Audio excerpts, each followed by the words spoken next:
for us all and inspired millions of people around the world. We ask that your assembly behavior reflects those feelings. It is a time to listen quietly to our speakers and performers and to reflect on the stories and legacy that have helped shape who we are as people, as a community, and as a nation. Please observe these behavior expectations and please show your respect. Dr. King's dream of a better world where people are judged by the content of their character rather than the color of their skin is one that continues to resonate today. Let us take time today to reflect on his contributions and how we can continue his work.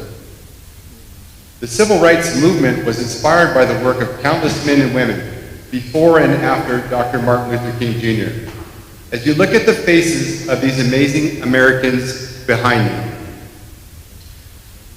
of course, the great Dr. Martin Luther King Jr., who we regard as the father of the civil rights movement through his example of peaceful protest. Next to him, you see the first African American to serve on the Supreme Court, our nation's highest court, Thurgood Marshall. As a lawyer, before his time on the Supreme Court, he won the landmark court case, Brown versus the Board of Education, a case that desegregated our schools and brought our country closer to rights and opportunity for all. A man who made sure you could all go to the same school as your friends, regardless of their race. You may also recognize from the years of hearing her story, Rosa Parks. Mrs. Parks decided one day to sit where she wanted to on the bus. Little did she know she would light the powder keg that ignited our nation's people as we came to face our country's laws of segregating races. Next on my immediate left, W.E.B. Du Bois, an American sociologist, historian, and activist who formed the NAACP in 1909. This was an important legal tool of the last century to advance the rights of underrepresented persons, especially from the African American community. Next to WEB is woman suffragette Mary White Ovington. Mary Ovington threw herself fully into the cause of civil rights for Black Americans after reading an article in 1908 that described a race riot that led to 7 deaths and mass destruction in Abraham Lincoln's hometown, Springfield, Illinois. At the very end, as I look to my left, is a man who lived until 2020. Congressman John Lewis. He rose to be called a congressman, but when he was about your age, he didn't even have the right to vote. He marched with Dr. King to fight for the right of African Americans to vote, for all Americans to vote. At one time, he was arrested, beaten, bitten by dogs, humiliated by his fellow man. But he rose above it. He helped his peers win the right to vote, and he became one of the most respected congressmen in our country, and he went on to be elected 17 times to his seat. Dr. Martin Luther King Jr. once said, "The time is always right to do what is right." As we ponder his words, let's remember the importance of standing up for justice in our everyday lives. Dr. King's courage and perseverance remind us that each of us has the power to make a difference. Thank you and enjoy today's assembly. Cooper Shad.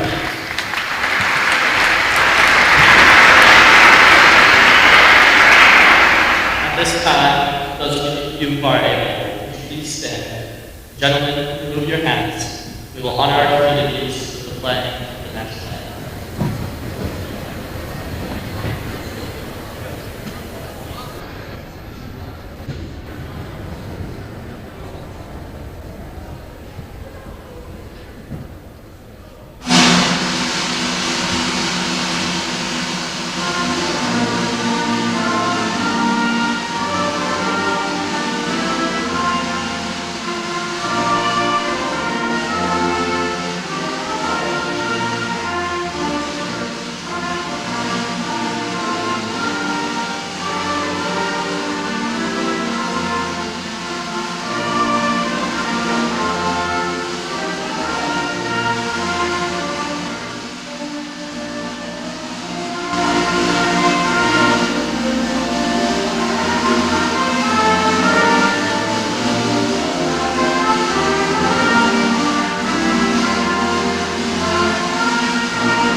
Today, we gather to honor and reflect on the life and legacy of Dr. Martin Luther King, one of the most influential leaders in the fight for civil rights and social justice. Dr. King's vision for a world of equality, justice, and peace continues to inspire us to work toward a society where every individual, regardless of race, background, or beliefs, is valued and respected.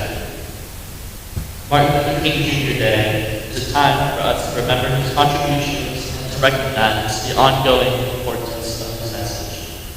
It is a day to reflect on how far we've come and to acknowledge the work that still needs to be done. This day serves not only as a tribute to Dr. King's life, but as a reminder of the values he championed, values that are deeply connected to the mission statement of Relentless: belonging, inspiration, and growth.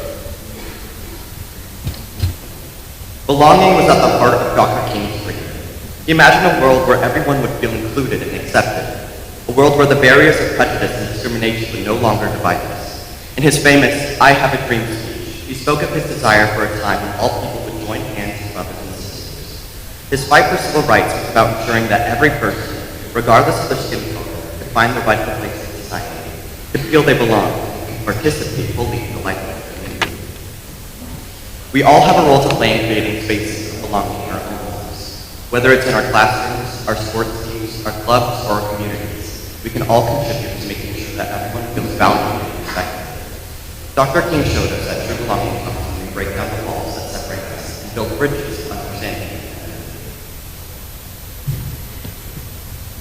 Dr. King's life and work are also a profound source of inspiration.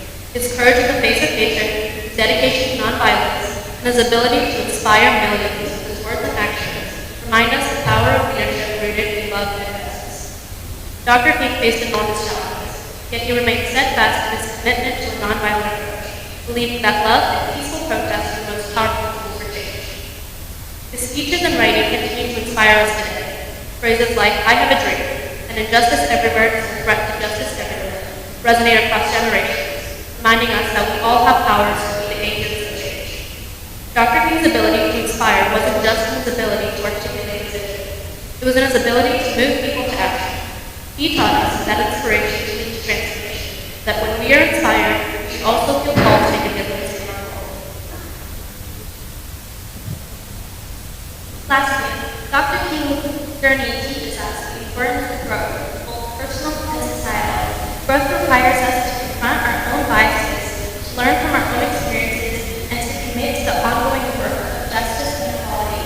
Dr. King knew that growth was essential for progress, that we did not remain stagnant if we wanted to create a better world. His leadership showed that change is a process, not an end. It involves learning from our mistakes, listening to those who are different from us, and continually striving to be better. Growth also means recognizing that the fight for justice is not over, and that each of us has a role in pushing society toward greater fairness and equality.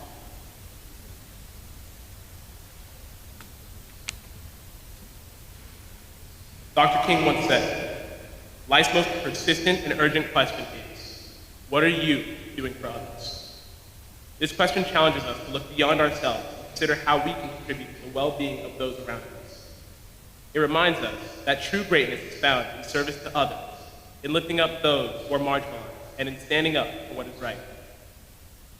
As we reflect on Dr. King's legacy today, let us think about how we can incorporate these ideas of belonging, inspiration, and growth into our daily lives.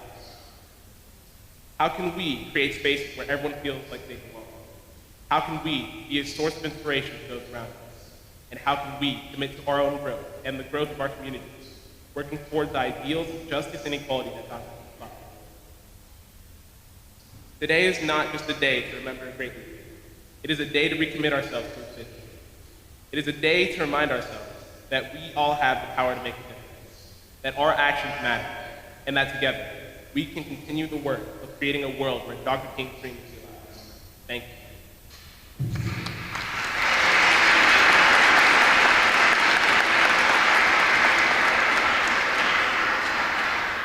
And now, to honor Dr. King and the leadership of the Civil Rights Movement, Ridgeline sophomore, and student poet Annie Cope is going to read her own work titled The Feather.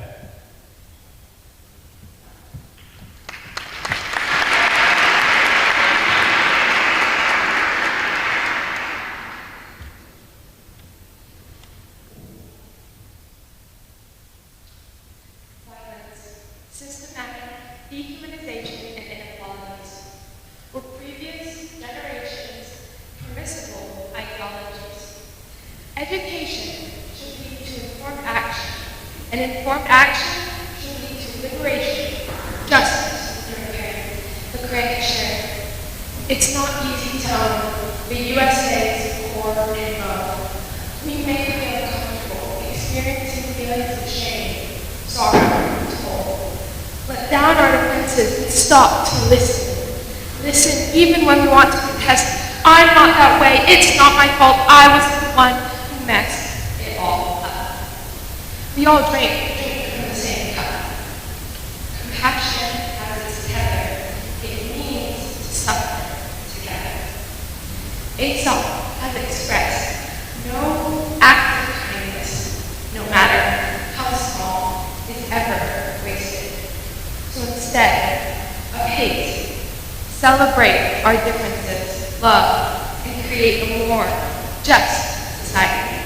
Embrace the diversity, a smile, opposite of hostile, an honest compliment, the smallest percent of effort shown in support can turn a life right side up. Their perspective can erupt.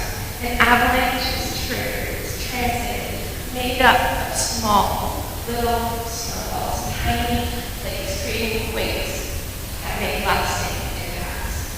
So in our acts, compounding gestures of kindness and good could create an avalanche of shove. Those thoughts of rejection do not shun but welcome. As Reverend Dr. Martin Luther King Jr. once said, we must learn to live together as brothers or perish together as fools. Thank you very much.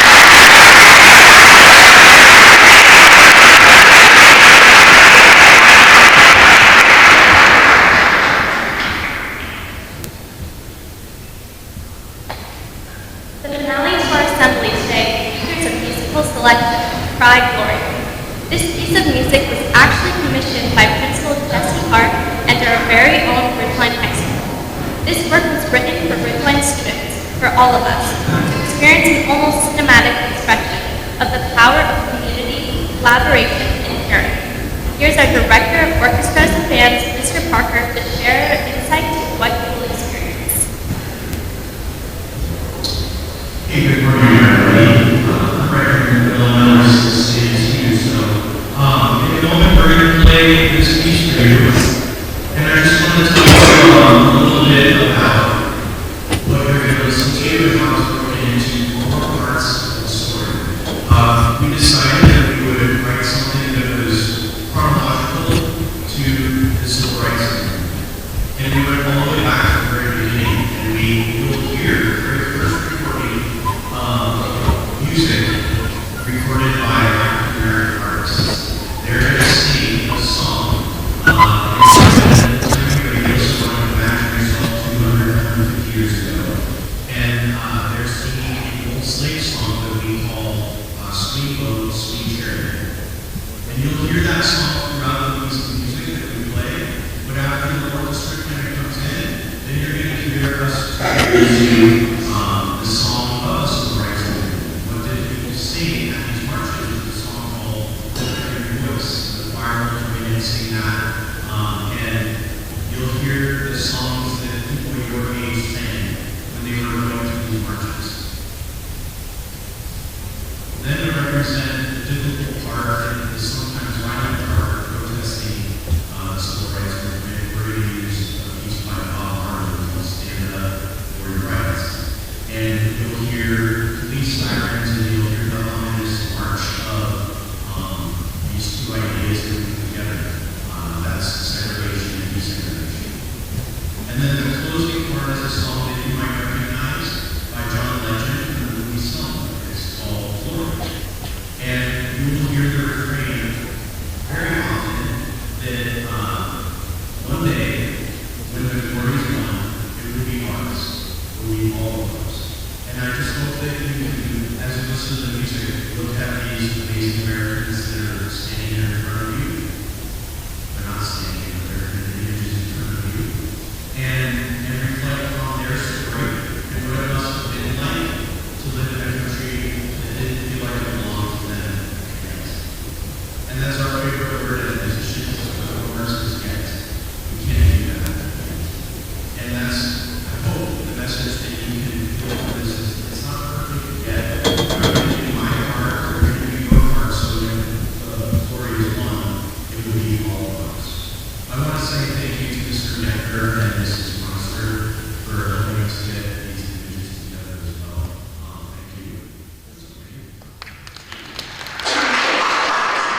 felt this is such an important part of our community is equity and justice that we can't express it just with others. So the dance team is here to elevate the story as well. So we hope you enjoy this. This is the world premiere. We've been working on this since November, and we have much time. So we're pretty excited for doing this live for all of you, and then we want to do it again for all right. So we are really excited. We hope you enjoy this piece. It's called Prime.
Kurt, can you go ahead and run this